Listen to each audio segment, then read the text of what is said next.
Hi, insightful individuals. This is my testimony part 3, and I will be telling you about how God was with me through all my travels and how I felt His presence and how He made His love for me known so personally. And yeah, it was just an incredible experience. Okay, so just a little recap. I was into spirituality, and just as I was about to kind of let it go, I found this guy, and he was very into spirituality and yoga. And I thought spirituality and yoga was a way to connect with God. And he was just like not into God at all. So I couldn't understand how can you be into spirituality but not kind of connect with God. But he was kind of like, yeah, we're all gods, you know. Right. But anyway, and then I also was fascinated with this book, and I finally like wanted to read a book from first to last page because that's like really uncommon for me. But I just felt like, wow, this is the truth. But it was a book about spirituality and opening your third eye and seeing auras and all of that junk. And I eventually came across some YouTubers who said you shouldn't do those things. And I was led to believe that they're speaking the truth. And I asked God to give me a sign, and He made the book disappear. It's like I couldn't find it anywhere. So, yeah. Then I got a job on a movie set. And at this time, I was like kind of leaning more towards Christianity and kind of understanding the occult is bad, but I was like, I needed people to kind of verify it for me. So I found this guy on set, and he was a Christian, but like very, very new in faith. And I was telling him the things I've discovered, and he was like, nah, there's nothing wrong with meditation. Nah, there's nothing wrong with yoga. But he was like a DJ, and like the music he plays, I feel like music is so influential and in a really bad sense because it's kind of giving. Ugh, I'll go into that another time. But yeah, I feel like if the person's spirit isn't good, it kind of you kind of get another person's idea in your stuck in your head, whether you know it or not. So yeah. But anyway, so I was chatting to him about it, and then there was this other guy who wasn't religious at all, but I spoke to him a lot about religion because I was just so fascinated with it. And his father is a Mason, by the way. But anyway, and he kind of assured me, no, there's nothing creepy going on with the Freemasons. And on this set, the guy whose father is a Freemason and who wasn't religious at all, he said he'll bring me the book because I told him about the spirituality book I was reading and it just got lost. And he was like, oh, he's got the book, he'll bring it to me.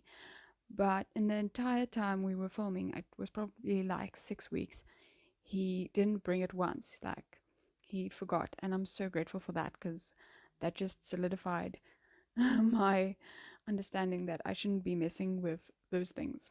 There was a girl on set, and she was doing Reiki healing. And one day he heard something. I can't remember. I think it was probably his ankle or something. And he went to her, and oh, it was his knee, and his knee felt better. And I was like, you shouldn't do that. It's kind of like witchcraft, you know? And he's like, yeah, but why does it feel better? I'm like, yeah, because obviously, if it's something evil that caused you to get that injury, it's something that evil thing can just disappear and make you kind of believe in it. Or it can be like they attach a spiritual entity to you. That is my understanding of Reiki. Um, Many people who've practiced it came out and said they were actually like binding people to the spirits, and because the people um, went to them, they kind of the spirits had the right to enter the body because usually they don't have the right. But if you do things like um, yoga or meditation or things where you set time aside and actually want to enter the spiritual realm, which you're not supposed to do. You're supposed to pray, and God willingly, He will let you into the spiritual realm. But yeah, if you do it the kind of the illegal way, then yeah, you get spirits attached to you. But anyway, different topic. So I was telling him that, and he was just like, yeah, whatever. So one day at the end of the shoot, it was kind of at the end, I was just praying, but I was so tired because you work 6 days a week, about 14 to 16 hours a day, and you're just exhausted. So I got back to my hotel and I was just praying, just normally. And all of a sudden, I felt like a part of heaven opened up, and this rush of amazing love, peace, joy, like a warm hug, like the best feeling ever came rushing into me. And it kind of like hugged me and embraced me and just covered me in the most amazing feeling I've ever felt. And I was like, I went from being like half dead and half asleep praying to being like, what was that? That's the most incredible feeling ever. And I'm like, I like praising God, and then I'm like, oh my goodness, what if it's not from God? But then I realized, wait, like demon probably won't enter me while I'm like praying. And yeah, but this was the first time in my life I was actually like very vocal about my beliefs and trying to figure things out. um and I was kind of on the right track, I think, because previously I've had religious conversations to people, but I was telling them about past lives and not believing the entire Bible is true and things like that. So this was kind of the first encounters I've had with people where I was like kind of firm and on my faith and kind of on the right path. And God just like whooshed me with the most incredible feeling. So I was like, what was that? And then the next day I can't remember, but shortly after that, we were driving in the nature, and I just like had tears in my eyes. I just like everything looked so beautiful, and I was just like, God is so amazing. How did He create that? And how did He create this? And oh my goodness, thank you, Lord. I was just like overwhelmed with like seeing life for the first time through His incredible lens. Well, not really, but just yeah, no, it was just the most incredible feeling I've ever experienced. And I think it was after that where I twisted my ankle very badly. Like I'm very good when it comes to pain tolerance, but I was in pain. I was like crying, and it got so bad I almost felt like, where's that reiki woman? I need her. Thank goodness I didn't consult her. But yeah, um, so yeah, that was a very cool experience I've had. So after I worked in the film industry, I decided to go travel Asia on my own. So one thing you have to know about me is I am incredibly stingy. Like I am so frugal with money. Like I haven't ever had a takeaway coffee like unless I'm paying for someone else. Like I would always go on dates and pay for the guy because I just feel so like undeserving of having like spending money on myself. Like I wear my brother's old clothes. Like I just don't feel like I should be spending money at all. And when I travel, I like travel super super super budget. And yeah, so I have a hard time like also like buying myself. I would never like just go and sit in a nice restaurant and eat on my own. Like I'm just not that type of person. But also traveling when you're vegan makes it a bit harder to find things that's vegan, especially when the the ingredients list is like in Chinese or Japanese or Malayan or something like that. So yeah, that was my a bit of a worry. But yeah, so I went traveling, and God was just so looking out for me. Oh, another thing you should know about me is I am horrible at direction. Like if I'm in a shopping mall and I get out of the shop, I'd go the same way I was just walking, because I can't like. I'd be like, no, I swear, I came this way. Why would I go back this way? Like, and then my mom's like, hello, you've just got the worst direction ever, child. So yeah, really bad with direction and really stingy. And somehow I decided I want to go travel Asia on my own. So I did that, and God was so looking out for me. I remember once in Japan, I was so lost, and I was so far from my hostel, and I had no idea where I was.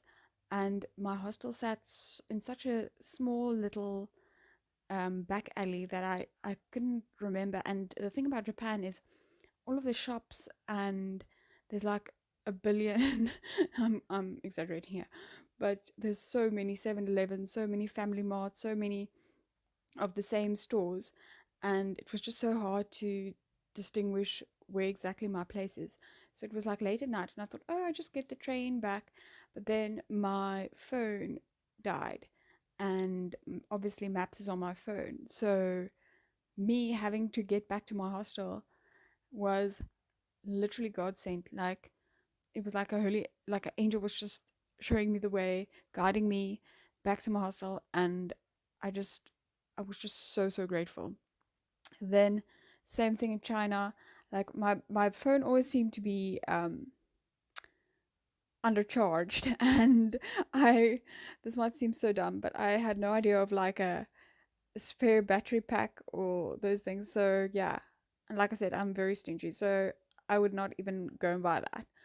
And just somehow magically every day God got me to the right places. He got me back. And the most incredible thing is, while I was traveling as well, there was so many times when I picked up free food. Now this is going to be sound so insane, but like, especially in China, people throw away things super easily because they only want like super fresh produce. And yeah, I don't know. So stores and things, they just put things on the sidewalk. They don't really have like a dustbin or something. They just put it on the sidewalk, and there's a little van that comes and pick it up. So many times I picked up fresh fruit. Like when I was craving watermelon, I picked up half a watermelon. When I was craving melon, I picked up melons. When um when I was like super just exhausted, I picked up this pastry, and it was like a vegan McDonald's pastry. It was like taro and something so interesting, and like all of the food I picked up was vegan. It's like God just showed me, like, listen, I know your needs. Like, I'm your father. I will take care of you. And yeah, he was just so incredible to me, and I can't thank him enough. What also happened was, while I was traveling, I had like no idea how to read Chinese or anything. And every single time I was lost, I would just happen to find someone who comes up to me and's like a guiding angel and telling me, hi, how can I help you? Where do you want to go? And taking me to this place and that place. Like, it's just beyond amazing. Like, it's like God employed these people just to help me, guide me through the country, and I was just so grateful. Um, the first time when I crossed the border to get to China, um, it was like a whole bus full of Chinese speakers, but I got placed next to a guy who was my age, and he could speak both English and Chinese, and he helped me get off when it was necessary. Then he got off, helped me through the border and everything, and then he got off. Then another guy came and sat next to me, also my age, also able to speak English, and just helped me through. And it was like that wherever I traveled. Like, God was just so incredibly good to me.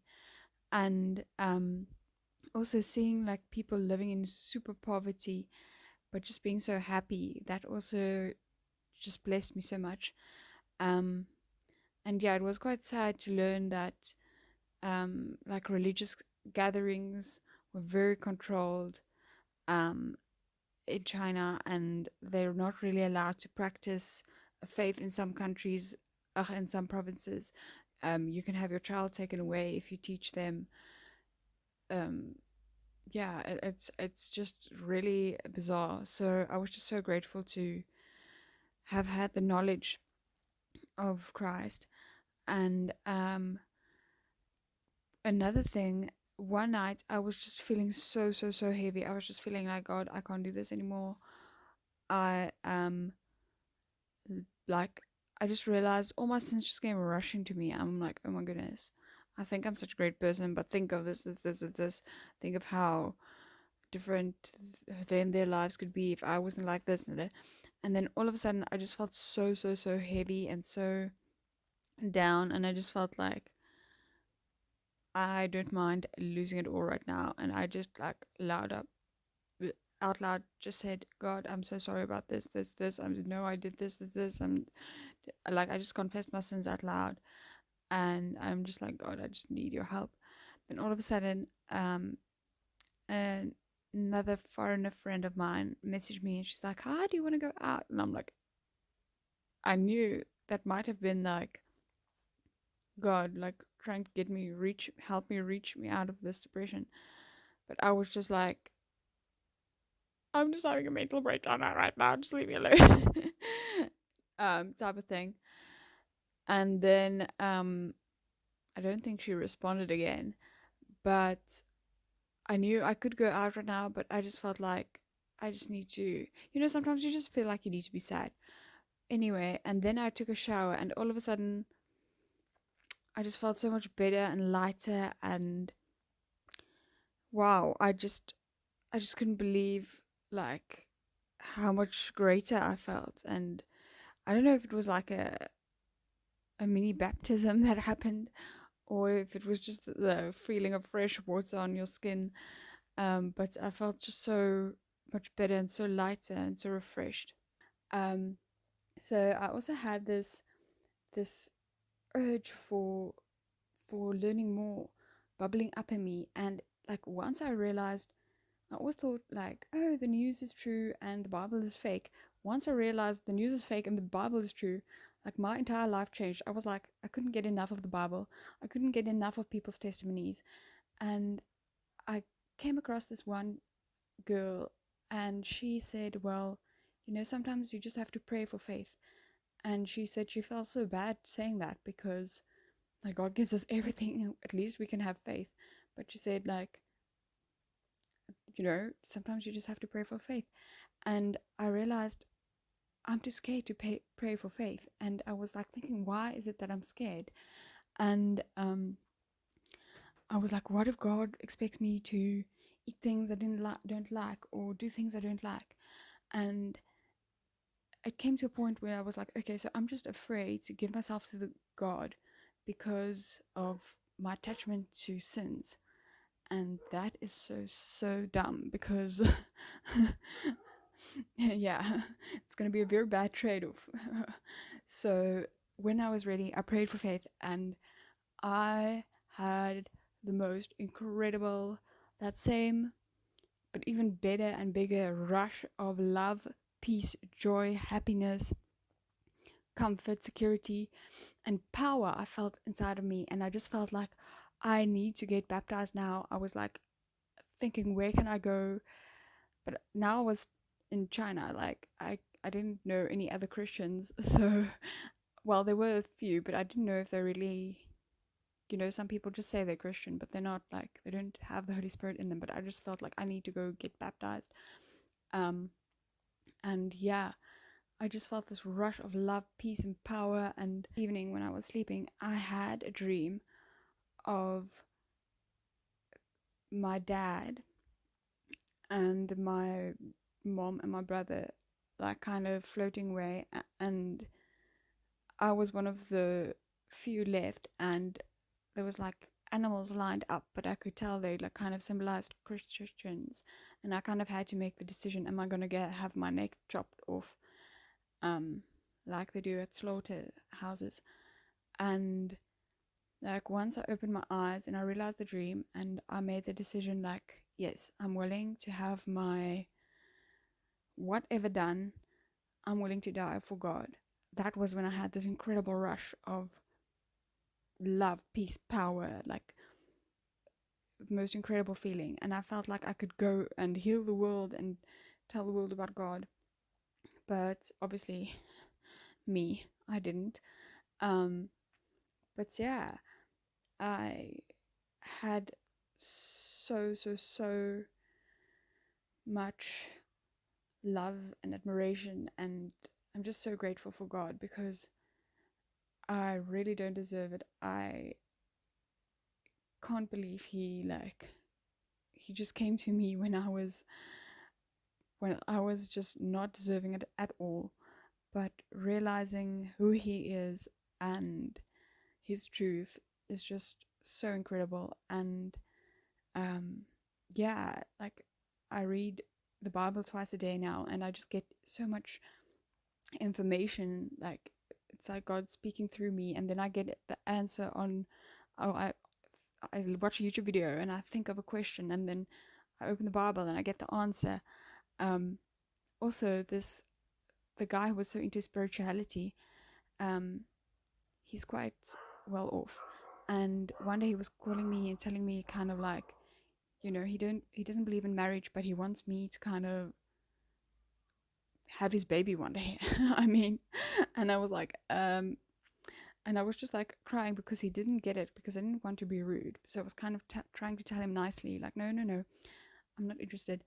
But he just kept on persisting. And then I opened the Bible and it said, like, stay away from the rich people. Like, it's harder for a rich man to enter the kingdom than a, for a camel to go through a needle or something like that. And I was just like, thank you, God, for reaffirming this. And yeah, so I'm still friendly with him, but I just see God has other plans for me rather than being with someone that's not equally yoked, as they say.